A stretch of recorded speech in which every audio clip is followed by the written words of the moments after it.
Hey, what's up, drummers? Andrew Rooney here. I thought I would again share what I'm up to with my practice routine and, in particular, practice pad.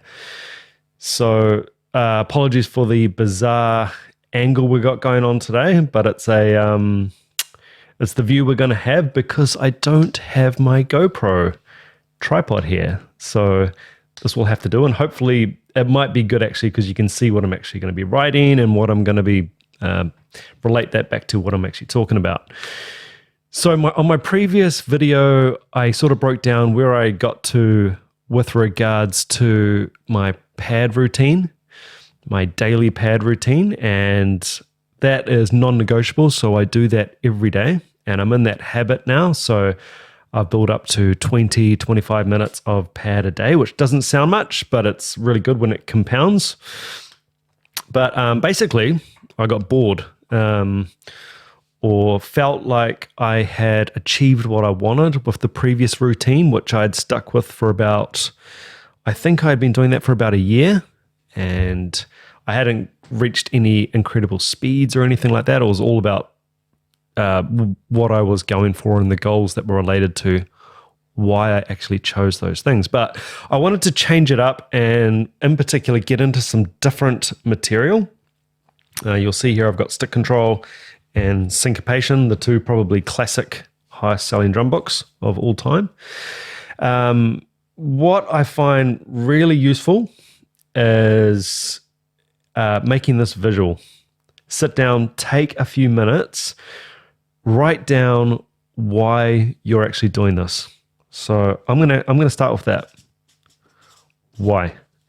So for me, I'm gonna put speed, even though I don't really think about speed that much, but we all obviously want speed, and drummers often talk about speed. So we've got speed. Let's put down control.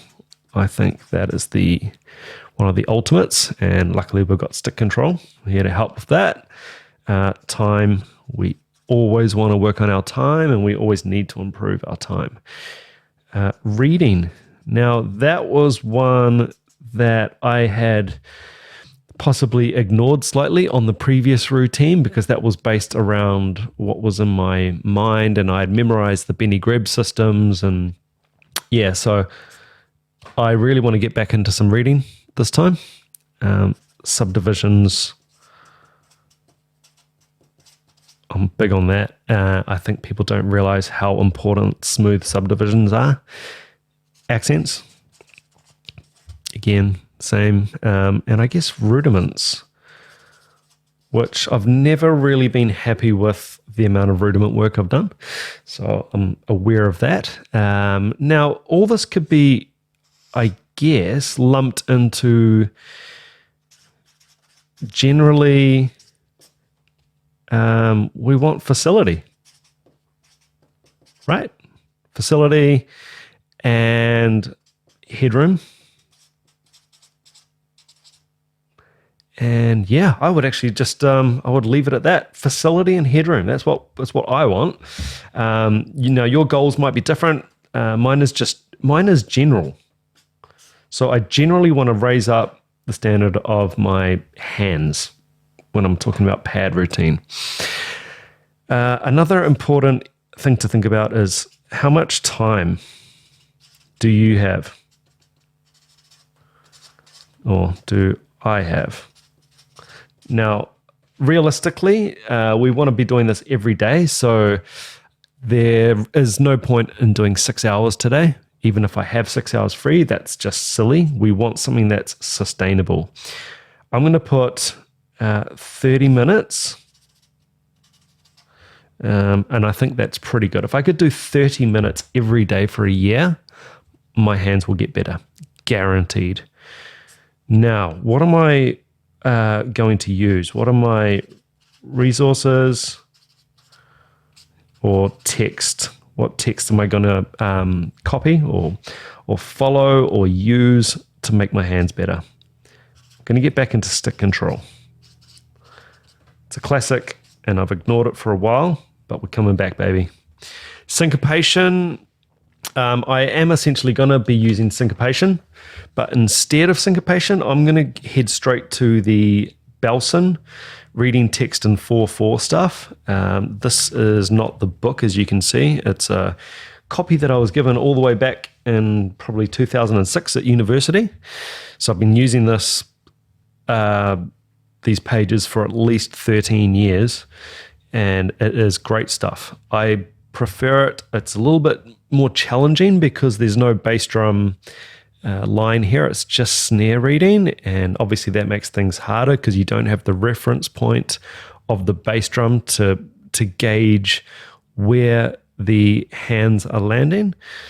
And I prefer it. I think it's just a more challenging read, and in my opinion, it's a little bit more practical and a little bit more musical. So you can argue with me on that all day, but just personally, I find it more useful. So I'm going to do the Belson book. That's reading text in 4/4. And what else are we going to do? Okay, so I'm going to go back to Great Hands for Lifetime, Tommy Igoe book, or DVD. And previously I was doing the basic workout. I'm going to get started back into the intermediate workout, which again, I have done that before, but sort of starting from zero again, which is really fun, and going to re-explore that stuff. I just find it's a really good way to cap off the practice routine with a little workout that covers a few of the rudiments. So for me, these things are going to tick all the boxes. Now, how I utilize stick control and the Belson book in particular, those are still up for debate. There's a million ways that we can play these. So let's leave a question mark there. And the next video will be actually breaking down how I'm going to attack each segment and how we're going to fit this all into 30 minutes, because that is the most important thing, right? Can we actually keep this up, and can we stick to it, and can we monitor it? So yep, we'll see you on the next video, and we'll start getting into how exactly I'm going to look at using stick control, Belson, and Great Hands for a Lifetime to improve my speed, control, time, reading, subdivision, accents, rudiments, and just my general facility and headroom.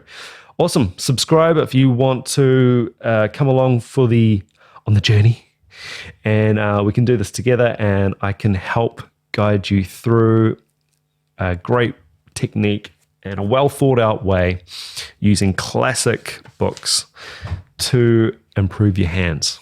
All right, take it easy. Ciao.